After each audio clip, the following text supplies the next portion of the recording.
欢迎电视机前的观众朋友走进天津卫视的大型情感节目《爱情保卫战》，来看一看今天我们请到的4位情感导师是谁？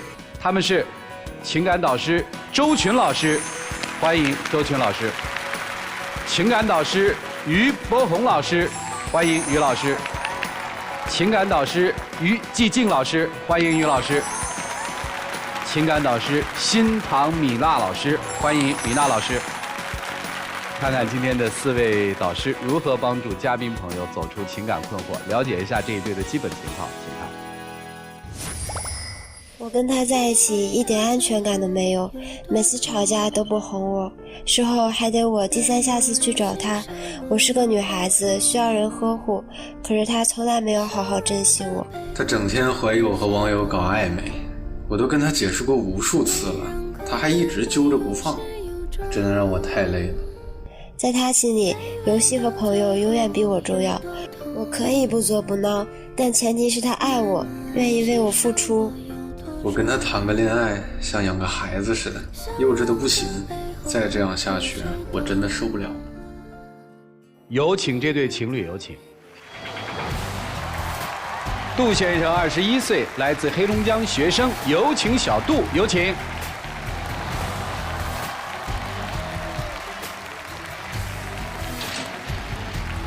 梁女士21岁，来自黑龙江学生，有请小梁，有请。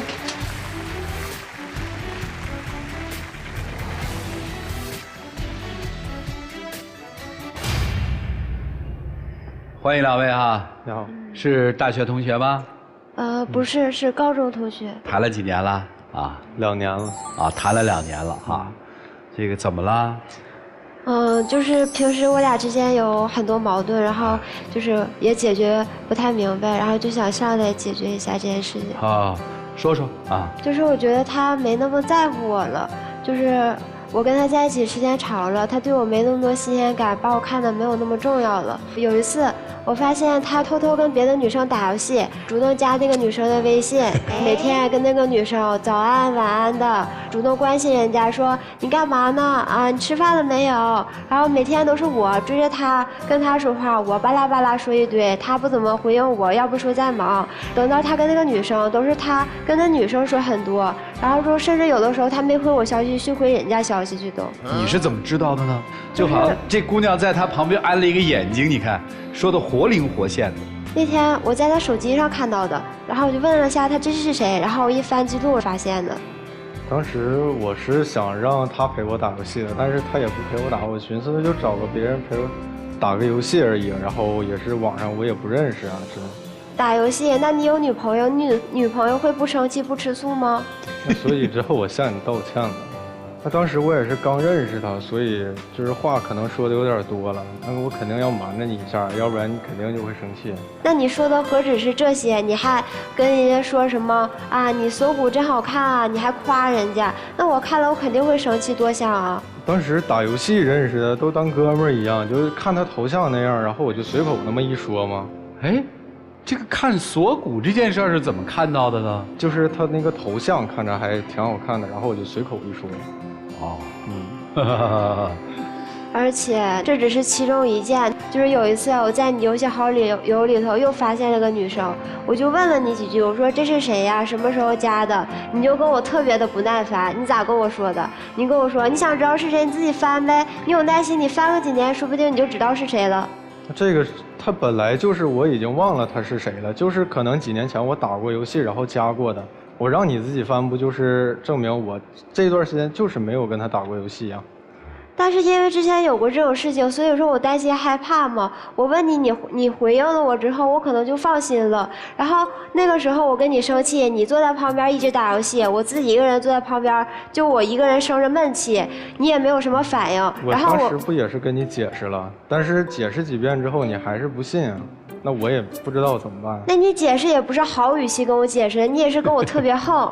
然后我一生气我走了吗？我走了之后我以为你会出来找我，但是我都走了很久了，你微信也没给我发消息，电话也没给我打，还是我给你打电话问你说你要不要来接我，你跟我说让我自己回去吧。因为这件事我就是觉得我受委屈了，你当时态度也很不好的那种问的，也不是就是正经的那么问我一样，就觉得我是真的对不起你了什么的。我也感觉我受到委屈了，然后我还要因为不是我的错还要去哄你。那你说我回去了，我都哭了，我跟你说，我说我都哭成这样了，你能不能哄哄我？你说你是怎么跟我说的？你说凭什么你哭了我就要哄你？你哭了我为什么就要哄你啊？那你这么说，我得多伤心呢？那当时我为啥跟你态度也不好？那不知你也是总这么怀疑我吗？然后也总是一言不合就往家外面跑。我怀疑你不是因为有过这种事情，所以说我怕再发生，我就多问了你几句。那你也是因为有过这种事情发生啊？那你说你一往外面跑，你记不记得上次也是，我去找你，然后中途我就出车祸，我这脸上现在就是还都是伤呢，就是现在还有疤呢，留着的。就是你们俩吵架。对，然后我出去找他，因为也心不在焉的嘛，那时候也是着急去找他，中途就让车撞了。当时我就想给他打个电话。但是那时候我俩在吵架，他也赌气，也不接我电话。后来还是我自己去的医院，然后我自己做的手术啊什么的，住的院。当时因为我俩这个岁数嘛，我也不想让家里知道，因为怕担心啊怎么样的，也没有家里陪着，都是我自己整的。我当时赌气没接他电话，是因为我跟他吵架的时候，我上半句还没说完呢，他就怼我说：“你有完没完了？能不能别这样，别无理取闹了？”然后之后我一赌气，我当然我就不爱接他电话呀，而且我也不知道这件事儿。后来之后我听了之后，就是我也就是很自责，然后我立马我就到医院，我不也照顾你去了吗？你是照顾我了，那你去待了2天就走了，那这也叫照顾我。那我那2天不是因为我学校有考试吗？而且你那个时候快拆线了，然后我就回去先考试了吗？后来我不也给你做菜，然后做你喜欢吃的东西了吗？你还提做菜呢？那时候我是刚出院，那刚出院病人不能吃辣的，你不知道吗？你还给我做了份辣的，还做了个辣子鸡丁，那这是常识，不能给病人吃辣的。你也没想过我吃完之后后果会啥样吗？那当时你就已经拆完线了吗？而且之前你一直说你喜欢吃，然后你之前总念叨，然后我就自己去学去做嘛。我之前还从来都没做过饭，我自己一个人琢磨，我做了好多次，我还做坏了很多次，我甚至把手都烫坏了。我给你拿过去，你是什么反应？你直接就扔垃圾桶里了。我为啥反应这么大？那这件事本来就是因为你而发生的吗？那你现在还是不想我后果会怎么样？那你不能跟我好好说吗？那你直接扔垃圾桶里了，你还没问我吃没吃饭，你自己一个人就出去吃饭了，你也没关心过我呀。当时就是觉着，哎呀，这是你好不容易做的，然后就非得要让我吃，也没想过我吃完之后可能伤口会恶化呀，怎么样的？你就总是这么太幼稚了，就像照顾孩子似的。但是我哪儿幼稚了？我平时的时候也很懂事，我不知道你说的幼稚是指我什么时候幼稚了？你就像这么大个人了，你说你正常自己现在大4了，我们啊，上学放学自己不能去吗？我一有功夫就要让我折腾我去送他上学放学去。你说我早上啊好不容易起来个早，他就折腾我去完之后，我寻思。那1天的课我也不能带他去上。我为什么让你送我去上学放学？那不是因为你平时的时候你也没有什么时间，你好不容易有空了，要不然你也是在家天天睡觉。那你说你有空了，你就去送我一下，怎么了？而且你送我不也算你陪我吗？你送我上学都这么不情愿。我送你也就是送你了，那你说学校1天的课，我不能在门口等你1天吧？我就去你学校对面那网吧玩一会儿呗。结果我中午让你给我送份饭，然后你都不愿意。你说我给你送饭不愿意，那不是因为我上午满课，我下午也满课，我中午就1个多小时时间，我从学校到网吧来回要40分钟。你让我给你送，我不是也给你送了吗？哎呀，你们俩就这么谈的恋爱啊？我俩这之间都是……难怪这姑娘这么瘦呢，你知道吧？她没法胖啊！这个恋爱谈的，我的天哪！哎，你们俩会出去玩吗？会。你们2位有玩的时间，去哪玩啊？怎么玩啊？你们能不能说一说？咱阳光青春一点，我们感觉一下。啊，哪儿都会，就像我们家里那边水上世界啊之类的啊，就景点。玩的时候开心吗？也开心啊，但是不吵架的时候，他还是很好的，大部分时间也挺温柔的。那今天来到底是为什么呀？我也没听明白。就是觉得他没有那么在意我了，对我没那么用心了。就是我俩，而且他陪我的时间就是也不是很多。那不是很正常吗？第一，大4了，都得奔工作去，你得实习吧？对吧？第二，谈了2年了，那热情就是在消退消减啊，那不可能一直是那么黏腻啊。其实也有原则上的事，就是我俩可能最后说不定也会面临异地。什么意思呀？这不是马上毕业了吗？啊然后我就想让他考个教师资格证啥的，因为能在本地跟我就是安安稳稳的嘛。但是他的行业可能会往远点的地方去，也可能搁哪儿跑啥的，就这么是原则性的问题。就是大学毕业了，面临大学毕业，面临这个姑娘有可能要去闯荡世界，是这意思吧？但是我是从小我爷爷奶奶养大的啊，我也不好就是说跑那么远，要万一有点什么事儿啥的，我怕赶不回来之类的。你要去哪儿啊？我想去北京啊、上海之类的。好，你学什么专业的呀？学的英语。你呢？我是建筑，我就是本地就可以，不想走那么远。你是一定要走？因为我觉得刚毕业嘛，然后如果一直在一个城市的话，可能就是以后都会过一样的生活。我想刚毕业先出去看一看，去2年，说不定就是有更好的发展机会什么的。你去你的呗，异地接受吗？异地不是很能接受，因为我们2个在一起的时候都总吵架，不在一起的话问题就是也会很多，然后没办法，就见不到的话肯定有一些没办法解决。那你想干嘛呢？那你想怎么解决呢？我想让他就是陪我走，先去陪我去别的地方，先去1、2年，先去看一看嘛。然后，但是他一点都不想出去，就是1、2年他都接受不了，就是不要出去。所以问题的核心才来，对吧？对。我们为什么要证明对方是不是爱我，或者我是不是爱对方？是因为我们发现，在现在的情感经历当中，有一些东西我们无法接受和无法面对了。所以几位老师看看他们这段情感应该怎么办？我们一起进入丘比特问卷。就我现在感觉到你们俩在这个状态当中不太适合谈恋爱，就很明显是2个极其疲态的人在数落着你们过去的事儿，就听着特别累，不像2个朝气蓬勃的大学生在一起携手并肩指点江山笑谈人生的那种状态当中。21岁啊，这个年龄怎么会是面临这样一种状态？如果是这样，你们不用考虑你跟他去或者他留下来，我觉得没必要，就各自过好各自的生活，先清晰的规划自己的人生路径，然后再想关于爱与不爱的问题。真的把这个事儿先放在这儿吧。21岁人生刚刚开始，如果把这段情感剥离，让你们充满信心的、充满活力的，在这个年龄该有的这种氛围当中往前大步前行去奋斗的话，我觉得不如先不要考虑这段情感，好吧？谢谢。谢谢周青老师。博红兄，确实，你们2个都才21岁，是有幼稚的权利的。所以千万不要拿着一个幼稚耿耿于怀，更不要拿着幼稚去指责对方。爱情有时候它很奇妙，亢奋时举目都是浪漫，挫折时时时都是伤痛。你们即将迎来的是异地，我认为是一个好事情。这就是一块试金石，它试的就是双方在不在乎对方，这就是双方在对方的心中的分量。如果说一个女生真正的在乎你的男友，会考量他的在乎，会考量他的有一些意见，你也是同样。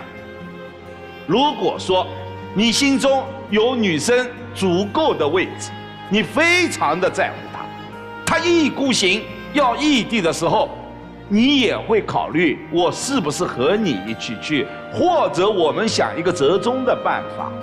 所以我现在看不到你们相互之间的这一种在乎，所以今天你们还真的在乎一下你心中的这一个在乎，好不好？啊，谢谢博红兄。于老师，女生毕业之后要去外地，对，你觉得你去得了吗？我认为你去不了。我的理由是这样的：刚才我听到你曾经和男朋友说分手的时候，你一生气你走了，对方也没挽留，电话、微信什么都没有，最后呢你自己乖乖的回来了，还说那不哄我了，还满脸的委屈。其实逻辑都是一样的。你想去外地，也不过是想做一个试验和证明，即使去了你还得回来。啊，这我只是就这一件事儿来发表我的观点。我更愿意是透过表面的一个现象去看背后的模式和规律。你的模式是什么？你的模式是一个小女人模式，小女生模式，粘人、缠人、任性。这个时候就希望有一个男生宠你，你干什么都宠你，这是你最理想的状态，对不对？所以你的无理取闹也只不过是闹情绪，对男朋友对你的宠不满意的一个表现。但是你的男朋友的模式是什么呢？做完手术了，馅儿拆了，女朋友给你做了一个宫保鸡丁是什么，对吧？哎，是一个爱吃的，好像有点存疑啊。存疑那就是说刚做完手术好像不能吃太辣的，你不应该发生下面把那个饭扔到垃圾桶里这么夸张的行为和举动。我就看你的模式在这儿了。那人家女朋友是爱你，给你做点好吃的，即使他做的那个事儿有点不太合宜，但人家那份心你不理解。你为啥不理解？因为相比较而言，你的女朋友比较感性的话，你太过于理性思维了。所以在你的语言表达当中，你觉得她任性，你觉得她幼稚，因为你在用非常理性的思维去做各种的判断，而且你对她的这种任性有一个非常逆反的冲动行为，就表面上没问题，但实际上你理性背后的压抑，一旦要是感性泛滥的话，你反而会容易失控。所以从这个角度来讲的话，你们俩其实性格和思维模式上不太适合在一起。当然了，这只是我提供的一个参考，两位好好的思考一下。好，谢谢于老师。米娜老师，你们俩谈恋爱谈得太无趣了，所以我有一阵我恍神，我在想有什么是浪漫的爱情，然后我就想到了读书的时候学过麦琪的礼物，欧亨利写的那篇。吉姆有一块表，没有表链；麦琪有一头美丽的头发。然后他们两个人决定互送圣诞礼物的时候，可能因为太穷了吧，吉姆就把自己的表给卖了，买了一把梳子。但是他却不知道，他老婆呢在家里为了给他的表配一个表链，把自己的一头长发给剪了，变成了个短发姑娘。所以这样的两个人见面的时候呢，一个有了表链，一个有了梳子，但是却没了头发和表。我在想，这是一段很浪漫的故事，但假如放在你们俩的身上，假如他们俩变成你，这就故事就不好玩了。吉姆就会说，你不知道我是为了给你买把梳子，我把表给卖了吗？然后麦琪会说，那你不知道我是为了给你买了一个表链而把头发给剪了吗？两个人各说各的，各自讲述自己的委屈，都不听对方说什么，都不领对方为自己做的情。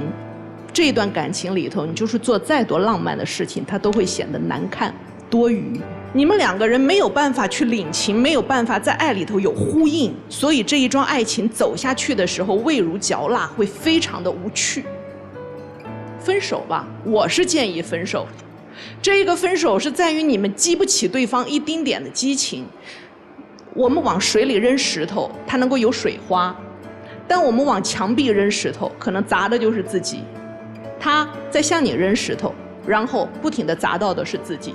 他要的其实是水花，而你在哎呦喊疼，因为你根本不是那一个可以包揽他的小石子儿的水，你是那一块硬邦邦的墙壁。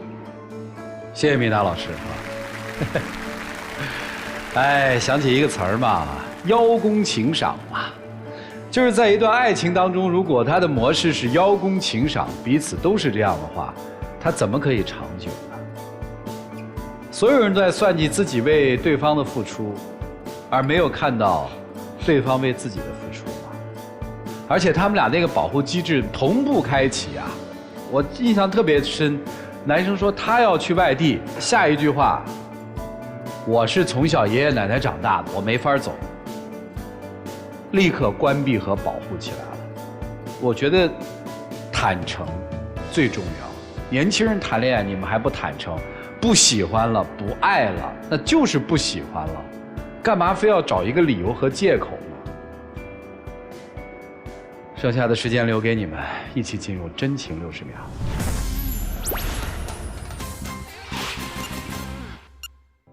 你到底现在是怎么想的？你想不想跟我走？你说如果同样的事儿放在你身上的话，你会怎么做？如果是我的话，我爸爸妈妈肯定会支持我，而且我出去就是咱们刚毕业嘛，也就这2年，想先出去看一看，然后又不是永远都不回来了。但咱俩考虑的不一样，你家是爸爸妈妈，我家爷爷奶奶岁数也大了，都希望在老家呢，就再考虑考虑，要不？那你再想想吧。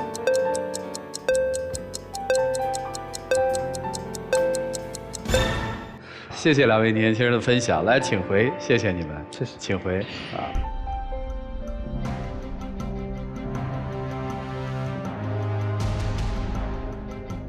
电视机前的观众朋友，欢迎登录优酷视频看节目的完整内容。接下来，当然我们看看这对年轻人自己的选择是怎样的，请开门。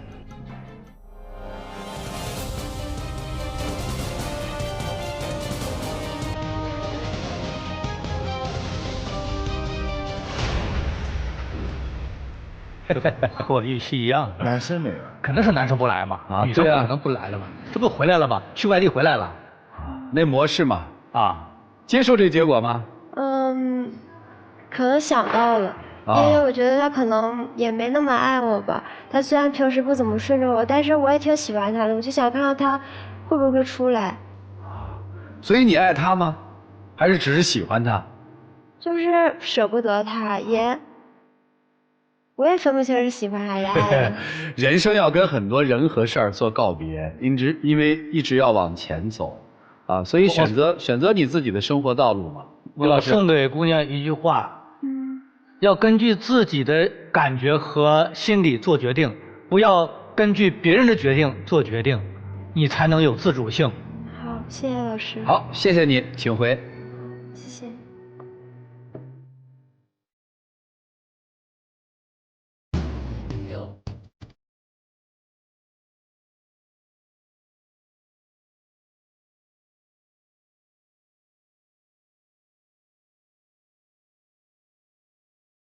让我们一起进入爱情保鲜剂。